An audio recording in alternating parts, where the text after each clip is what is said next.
ফলওলার থেকে 250 গ্রাম নিলাম পানি ফল। আর কারণ আমার একার জন্য পানি ফল খুব একটা পছন্দ করে না। আর 2টো কদবেল নিলাম। কদবেলগুলো 20 টাকা করে বলেছিল, 2টো নিয়েছি বলে নিয়েছে 30 টাকা। তা আজকে রেখে দেবো, কালকে মাখাবো একটু।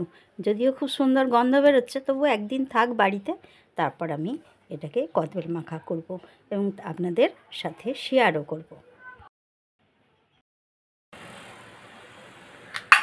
2টো কদবেল নিয়েছি, একটা একটু ডাসা, একদম দেখে বোঝাই যাচ্ছে,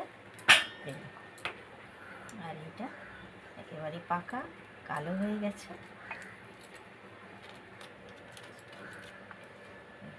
খোলা থেকেও করে নেব।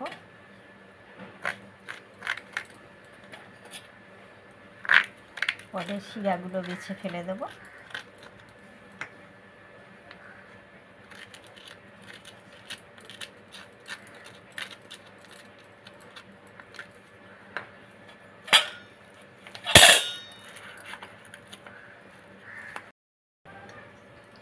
এতে 2 পলা সর্ষের তেল দিলাম, অর্থাৎ 2 টেবিল চামচ।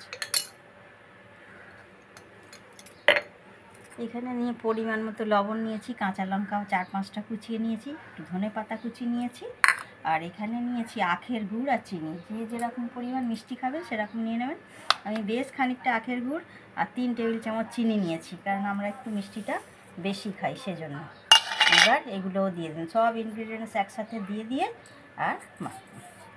যারা একটু বেশি টক পছন্দ করে মাখা শেষে একটু লেবুর রস দিতে পারে। এবার আমি ভালো করে হাত দিয়ে মেখে নেব। হাত আমার ধোয়া পরিষ্কার, এবং হাত দিলেই সব কটা আলাদা স্বাদটা কিন্তু বেড়ে যায়। ভালোভাবে মেখে নিয়ে আর রোদে রাখবো, তার ফলে কদবেলের আচারটা অনেক দিন ধরে রেখে খেতে পারবেন। আর এই যে সর্ষের তেল দিলাম, এতেও কিন্তু আচারটা বেশ কয়েকদিন রাখা যাবে, টেস্টটাও ভালো হবে। আর দেখুন আখের গুড়টা দিতে, আখের গুড় তো সাথে সাথেই নরম হয়ে যায়, দেখুন কত সুন্দর হলো। আমার জানলা দিয়েই রোদ্দুর আসে, তাই কদবেলের আচারটা রোদে বসিয়ে দিলাম। আর কদবেলের আচারে সবসময় আখের গুড় দেওয়ার চেষ্টা করবেন, তাহলে কদবেলের আচার, চালতার আচার এগুলো কিন্তু খুব সুন্দর হয়, স্বাদে ভরপুর হয় আখের গুড় দিলে। শুধুমাত্র চিনি দিয়ে করবেন না, আখের গুড় দেওয়ার চেষ্টা করবেন। আর ভিডিওগুলো ভালো লাগলে অবশ্যই লাইক, কমেন্ট, শেয়ার করবেন, আর সাবস্ক্রাইব করে পাশে থাকা বেল আইকনটাকে প্রেস করতে একেবারেই ভুলবেন না।